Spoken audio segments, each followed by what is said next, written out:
We're here on Mylod Street at the Endine Park Conservation Commission Public Lands. And we're going to check out the community garden here in Norwood.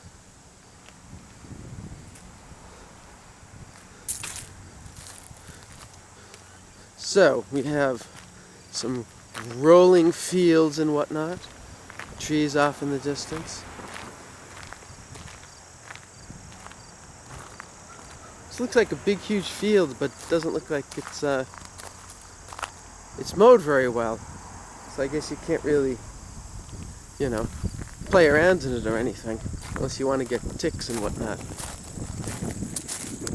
Ah, and look, there's some dude down at the community garden. Zoom in on him. Well, that was a fast zoom. Look at that, he's tending the crops. Well, let's go down and take a peek. Just as we were about to go in and talk to that gentleman, here comes our tour guide, Susan. Oh, you're already here. Oh, we're already here, yes.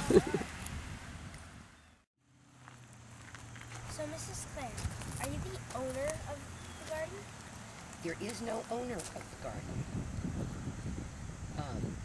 The garden is on town property, so the whole town of Norwood owns this property, and the taxes that your parents pay help pay for this land. Oh. And for the water we use, as long as we don't use too much. And we're very careful not to use too much water. I started the garden, and I am the manager of the garden. That means when there are problems or decisions to be made, people come to me. But there is also an advisory committee of very, very smart people who help me with difficult decisions and help me decide things about garden policy and how we should do this and how we should do that. And all the gardeners let me know when they have ideas or suggestions or problems. And sometimes they just step in and say, I'd be willing to take care of this for you. And I say, thank you, I don't have time. Wonderful, take care of it. We have a great lady here now who started the food pantry pickup. We were just having gardeners take their own produce to the food pantry every Saturday morning. And she now has put some big green baskets on a table back there. We'll go look at them in a minute. Okay. And starting Friday of each week, people put all their vegetables that are spare that they don't need for their own families in that. And Saturday morning, she and I show up and she takes them to the food pantry in Norwood so that they can have some fresh veggies. Excellent. Oh yes, and there are other people beginning to do this as well. One man who volunteers at the food pantry started watching us take in the vegetables, and he grows a big garden for himself at home. And he said, he thought, why shouldn't I do that too? And he has begun doing that Saturday mornings also. When he goes to work at the food pantry, he takes in some veggies. So, it's better to help from everything that someone has left over. It's probably a better idea to give it to someone who can actually use it instead of it just rotting. You're a smart kid. That's exactly what you do. We don't like food waste. That's one of the most important parts of the garden. Do not waste the food. You've grown it. The land is dedicated to that. Either eat it or see that it gets to somebody who will eat it. And sometimes one of us will plant way too many tomato plants, and we can't use all the tomatoes we grow. And those tomatoes would just rot. And that's a shame when there are still hungry people out there. Yeah. Okay, well, let's go in. Let's go in the garden. We were noticing, my son Max said, this gate is awesome because it has the two little latches on the top and the bottom. I guess that impressed him. But anyway, so I see it's locked up, of course. does everyone that has a plot get a key? There's no key. It's a combination, and everyone Oh, does okay. have the combination. Oh, so it's they a can get in combination, a little easily. sneaky. Oh, look at that, sneaky. Okay. And if, It's everybody could get in. Well, the combination's not actually on there right now because after we open the gate, it spins. yeah, right. So the combination does not show again. Yeah. And we see that there's all kinds of little chicken wire and stuff for the critters. This is because the rabbits have become Of very course. active this year. Yep. In fact, they got way ahead of us. Last year, we had very few rabbit problems. Mm-hmm. This year, they've learned to chew through that vinyl. This is just deer fencing. You see, it's flimsy. Yeah, right. A rabbit can bite through that. It's Yep. just to keep the deer from jumping over. That's Mhm. why it is so high. So Yes. the deer won't try to jump it and get hurt. Yep. And we do have deer, coyotes, foxes, other critters out here. This is a conservation land. They live wild here, and they live well. And the rabbits live especially well this year because they figured out how to get into our garden. Now, they have plenty to eat out there in the pasture. But I'm thinking, but if you like could- a rabbit, why bother? This is ready for you. This is breakfast already. Yeah. Right. Why eat some weeds if you can come in here and have some romaine lettuce or something? That's right. In our rabbits' case, what they love best are our squash plants, beans, peas, and cucumber plants when they're very young. Once they get bigger, the rabbits don't like them as much. It's the little tender greens that they like. Next year, we will alter the fencing somewhat so that we can try to keep them out, because what they can't chew through is chicken wire. Yep, the metal. It is metal. They cannot chew through it. It's gonna hurt their teeth. Well, they won't even bother. They'll take one nibble and say, whoa, that won't work. But you saw that man kneeling down here working? Mm-hmm. He comes out very frequently. He's one of our gardeners, and he actually goes around patching rabbit holes several times a week. So for next year, we really have to wrap the bottom of the whole garden in chicken wire. Good morning. All of bees, with very few exceptions that you see flying around, working, are females. They're the workers. There are a few males in every hive, but they're just for breeding. They don't actually do much work. And don't start thinking that's a good way to live. Imagine having 9,000 women make your decisions for you as a committee. Yeah. And you said that there's But it worked for the bees. And you said there's a beehive here. There is, and what these bees are going to do over the winter, because there won't be much to eat and they need a certain temperature, is that they will cluster around the queen in the hive and vibrate. And it's called going dormant for the winter. Their vibrations will keep things warm, so the queen stays at, I think it's 90-some degrees all winter. And So bees that the- aren't cold-blooded? No. So the bees on the outside that would get very cold doing this get their turn because periodically they shift. The outside bees work their way closer to the queen where it's going to be warmer, and the others come take their turn on the outside, and they get through the winter that way. Wow. So it's almost like penguins. Almost where they cluster together to keep, yeah, very much. Nature has her ways. Jerry, hello. A lot of insects out here. Hopefully, mostly the good ones, not the ones who eat our plants. And any flowers you see are planted as companion plants because this is an organic garden. We do not use any chemicals, no pesticides, no herbicides. But some plants attract the good insects who might help eat the bad ones. And some plants just smell like marigolds. Actually, a lot of garden pests don't like the way a marigold smells, and they will stay away. I'm told that lavender accomplishes that with rabbits, but lavender's difficult to grow. But we should continue trying because I think we need to. I think we need to. Now, I want to get a little bag out of here because while we walk around, I might snip a couple of tomatoes for you all to take home. I think that might be fun. Let me be sure I've got a bag here. One of the perks of doing this show. Yes, absolutely. Let me just get a bag out here.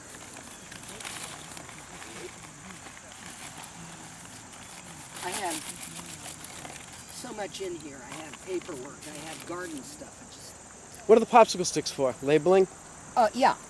If you plant some seeds, you might forget they're there and step on the ground, which would pack the earth so they couldn't come up. Or you might Forget what you forget planted. to water them, or not know what it is coming up. What did I put there? Yeah. And so if you want to, you can write something with a Sharpie on a popsicle stick and stick it in the ground by it, and then you'll always know. Which we were good about at the beginning of the season, but now we haven't. And I think we have lettuce coming up down here, but there's no way to be sure.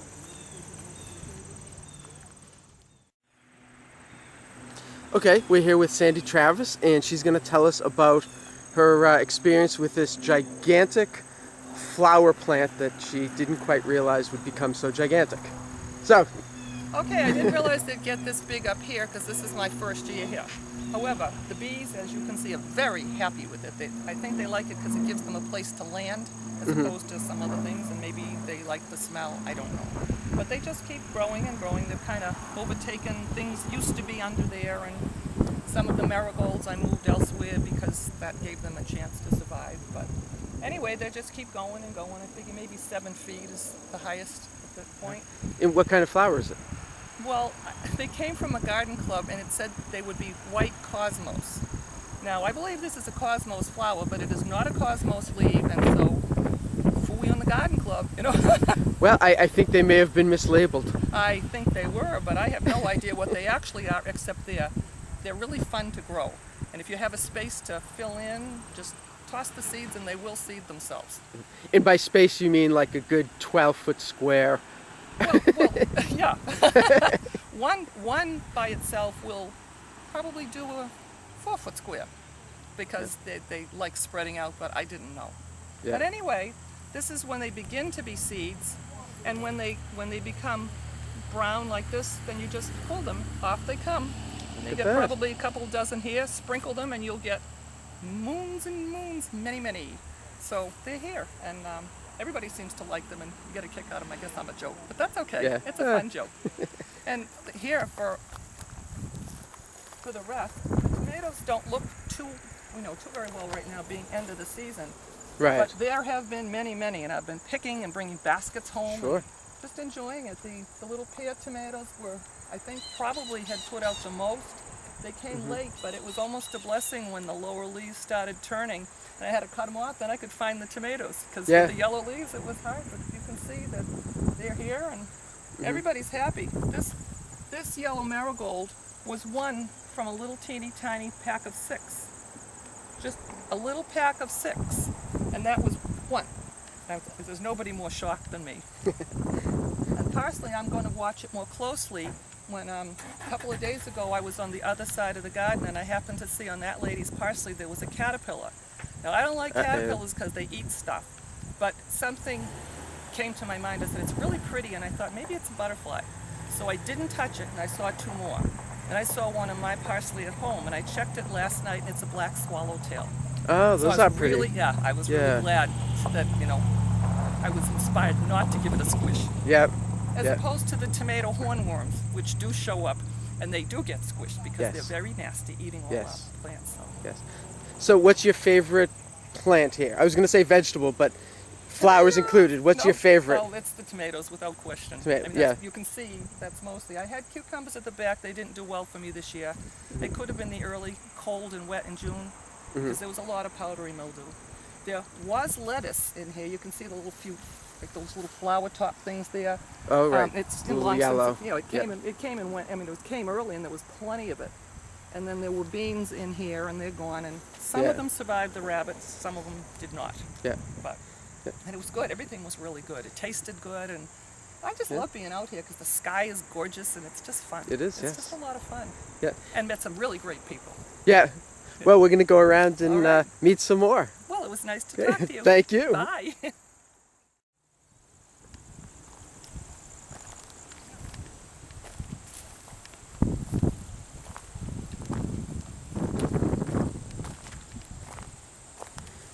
It's a really big garden. It's going pretty well.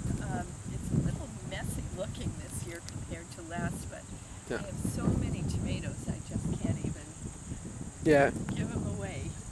I have so many, but the overall things are going well.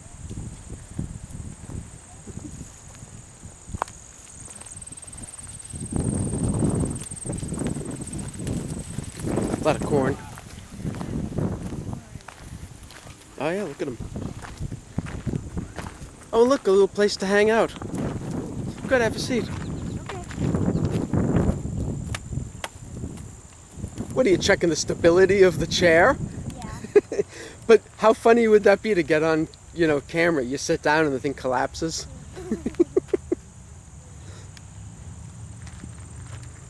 I'm going on some different Oh yeah, sure. Try out different chairs. You got to do that, right? Does everything check out? Looks like it's missing one slat, maybe, ones. but it's okay. I'm off balance. And there's some sort of a bench over here.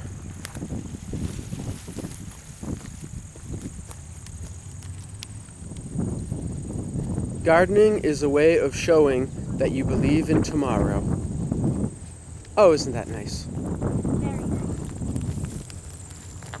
Just a big garden. A lot of plots. Yes. Very nice. How many plots do you think there are? 1, 2, 3, 4. I don't know. Just a quick count. Well, it's got to be close to 100. Yeah. Somewhere in between like 100 and 200. Just here. Between 100 and 200. I think that's a good estimate. I'd say there's between 1 and 7 million. I'll bet you that would be an accurate guess. Between 1 and 7 million. Oh, let's check out the giant sunflowers. So on our way to check out the sunflowers, I noticed that somebody had propped up a heavy eggplant with a little green plastic pot. And that just sort of part of the spirit of this garden is not to consume things, but to produce things, we were told. So, look around and repurpose things for other purposes. Pretty clever.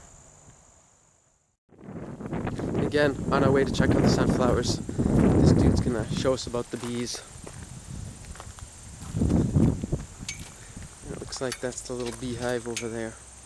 So we'll check it out. So this is the beehive. Probably about 20,000 bees in there. I'm sorry, how many? About 20,000 Wow. bees in there. We introduced them this spring, and you'd think they would be biting you and all that, but they really are very docile. And what's interesting is that hot spell of the summer, what they do is, and a lot of the gardeners were like nervous because you'd see them all outside there. Mm-hmm. And what they do, it's amazing how they moderate the temperature. When the temperature gets over 98 degrees, they all come out and stay out till it goes under that. Oh, wow. Back to under 98 degrees, then they all go back in. Now the temperature's pretty cool now, so the temperature in there, it's always within a degree or two. The temperature that they keep there, they keep it warm by their masses in the winter too. So the Yeah, queen Mrs. is Clare always- was telling us. Yeah, the queen is always at the perfect temperature. She always has the perfect temperature. And they'll go for miles and pollinate flowers and plants all around, as well as our own garden. And when I'm doing my tomatoes or other vegetables, you see them on all the flowers, and yet they don't sting you or anything because you're not a threat to them. But it's been a great educational thing. I've never dealt with bees before, but they're like our buddies up here. Yeah. Yeah. Well, they're every gardener's buddies. Oh yes, and not only this, but the whole neighborhood benefits if they have any flowers or anything, because they do go around pollinating. Yeah. And I bet a lot of the neighbors have a much better flower garden this year than they've ever had. Yeah. So that's our bees, and there's their little drinking water there, in case they get real thirsty and they don't want to go too far. So Oh, give yeah. them all the comforts Yeah. Nice. All the comforts of bee home. of bee home. Okay. So Max, Yeah. what's your opinion of bees? Ah! Yeah, you're like petrified of them. Yeah. Are you? Yeah. He found out from somebody somewhere that if you're allergic to bees, you can be stung by a bee, and then you could go to the hospital and possibly die. So now he's deathly afraid of bees. Don't be afraid. They're your friends. There's a crisis in this world right now because a lot of the bees are dying. Yeah. They are. And bees are so important to everything that is grown in the world. And what's happening too is we've had some movies. We also do environmental movies at the library once a month. And one of them was on bees, and it shows these miles and miles in California of these olive orchards. There's nothing but olives there. And then they ship in these bees, and they come in and do their thing with the olive trees, but then they take them all out again. So anything else that tries to grow doesn't grow there very well. And a lot of beehives are dying, and we're not even sure, but we think it's a lot of the pesticides that are being used that are causing all these bee deaths. And it's if a lot of bees die, we're going to have a hard time growing the right crops without having all these super chemicals that we put in. So bees are very important in the cycle of life of a plant or a flower or a vegetable. So I think everybody's starting to get aware of that now. So things will happen that will stop this downward flow of the bees. Mm. So And you guys here at the Norwood Community Garden, no pesticides or anything, right? no pesticides. All everything organic. Everything organic. If we catch anybody using anything, they would be out of the garden in a minute. But all the people that are in this group know that. Yeah. And all the people wouldn't even try to sneak something in like that because they understand organic gardening is the way to go. And in the fall again, we're going to be having environmental movies at the library. Watch the local papers. Yeah. And be sure to attend because they're very, very interesting. Excellent. Okay. Great. Well, thank you very much. Thank you. Okay, so we checked out the bees. Now we're finally over at the sunflowers. So what do you think, Max? Wow, these are very, very, very big sunflowers. Are they the biggest sunflowers you've ever seen? Yes. Oh yeah, they're pretty gigantic. Wow. Really neat. Well, we were told that there are some plots from people that are different, come from different countries.